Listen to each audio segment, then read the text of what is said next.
Breeders' Cup Classic Bound. Here's Game On Dude. Hey, bud. How are ya? Gonna run big next Saturday? Get all the money?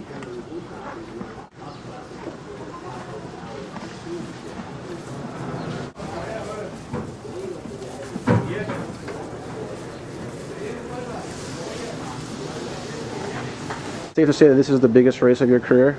Yes. This is the biggest cup race of my career, Breeders' Cup. Now you rode in the Breeders' Cup 2 years ago, and you talked about how it was a great accomplishment for you to get to ride here in the Breeders' Cup. How is it different now that you're actually riding one of the top contenders in the Classic? Well, you know, it's just amazing to be in it, but then to be riding in the Classic, something I still have never done. And then, you know, to be riding for Bob Baffert and, you know, a fantastic horse like Game On Dude, it's pretty exciting. After you won on Game On Dude in the Goodwood, when you came back, you had a pretty cool quote that I caught. I said, the quote was, "He's got bigger balls than any guy I've ever dated." I said that? Yeah.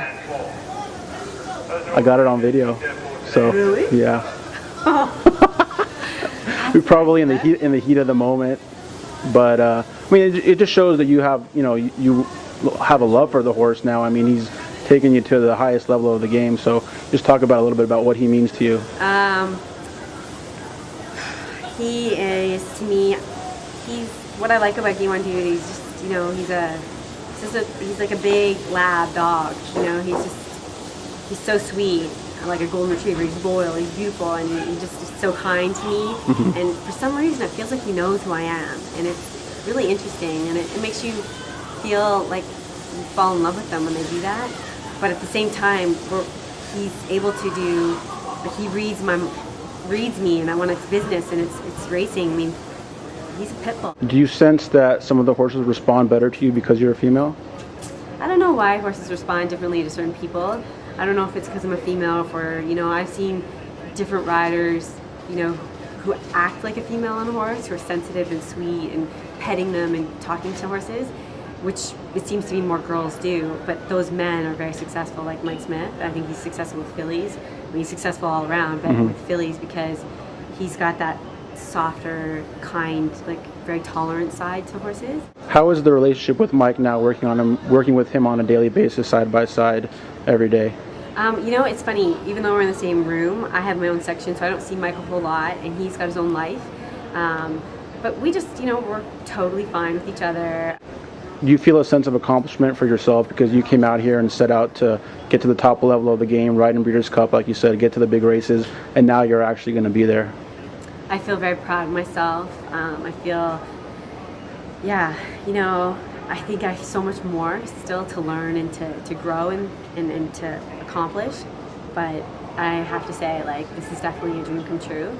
So I'm grateful to God, I'm grateful to the universe, and I'm just grateful to all the people who have supported me. And yeah, you know, I mean, really, I'm pretty proud, I'm pretty excited. Would you ever thought that it was possible that you could be in position to win your first Classic with a female rider? I never dreamt that in my life, but I think it's exciting for Chantal. I don't really worry about. I never think about that. You know, Game On Dude, she fits him well. It was her first Grade 1 win. It was her second Grade 1 win. So why not be her first, you know, Breeders' Cup Classic? So I think that, you know, there's some other good horses in there that. You know, if they show up, they're going to be tough to beat. Really comfortable with her because she really gets along with that horse well. For the Goodwood, he told you to get to the lead at all costs, which almost was kind of ended up being detrimental because Tres Barachos went too. But it showed that the horse can kind of track. So, are you more confident now that the horse doesn't need the lead to win? You know, I'm not going to talk about strategy only because I'm on a short leash. Are you more confident now that he can track, or are you going to try to get the lead again? No, I think he needs to get into a really fast pace. He can't go too slow. Even if he was on the lead, he can't get on the lead and slow it down. You know, he's going to need to run, you know, at least, you know, 23, 46. He needs to be pressing because that's what he likes to do. I think if he goes any slower than that, he doesn't have that same kick. And, you know, hopefully there'll be a horse to go with him, you know, and so to keep him going. So it'll be interesting. And when he turns for home, you know, he's very brave, but he seems to fight better if you let him run early.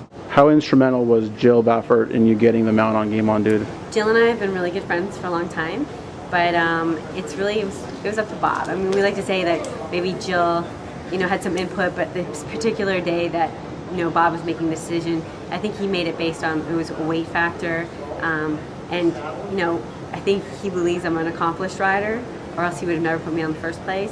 But I think it was ultimately his decision. I mean, Jill and Tommy and a couple other people, my agent, were coaxing him along, just teasing him, but I think basically it was Bob's idea.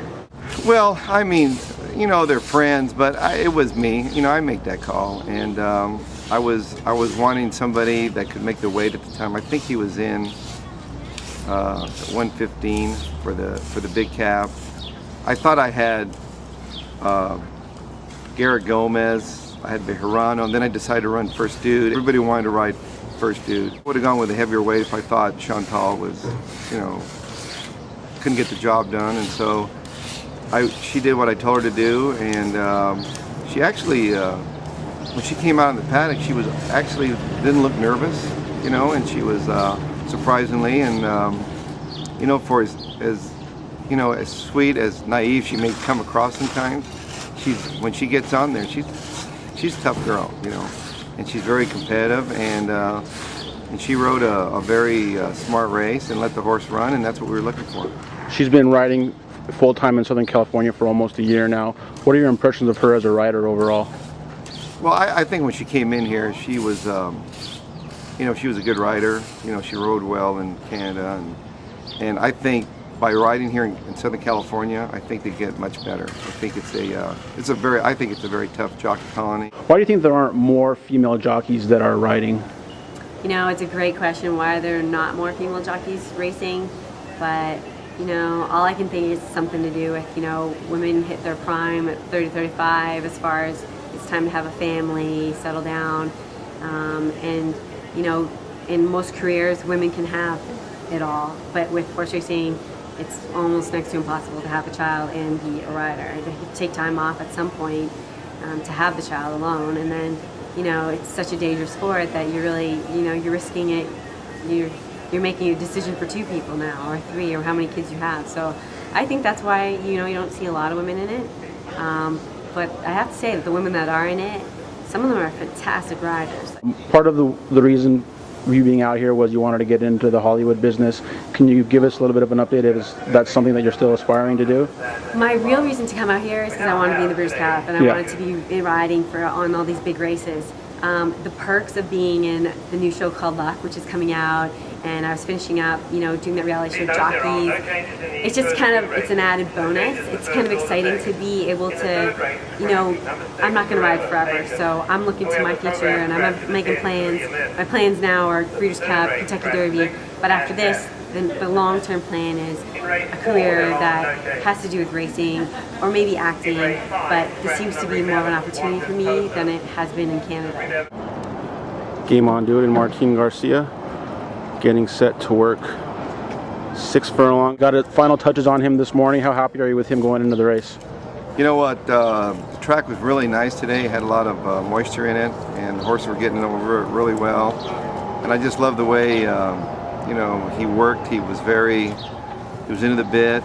When I asked Martin to pick it up, he just shot by those horses. And, usually when he gets in front of a horse, he likes to wait on horses. He likes company, but lately he's been wanting to go on with it. So that's just a sign that he's happy with what he's doing. And I love what I saw today. Whether he's good enough, that's another story. But all I can do is get him, prep him, and get him ready for a really big effort. And I think he's sitting on a big effort. Game On Dude cooling out after his final work in preparation for the Breeders' Cup Classic. For the Classic? Yeah. Oh, I win. Yeah. I win, and I already imagined, the excitement and just the interview, and I've imagined the race and how I feel, how, coming out of the gate. I practice it every day when I run 5 miles, and I practice it in the gym, that stretch run, and I'm pushing my weights and doing my push-ups. I see it. I see Game On Dude. I see me fighting. I see a great race in front of me. And what's the feeling at the end if you cross the wire first? Euphoric, amazing.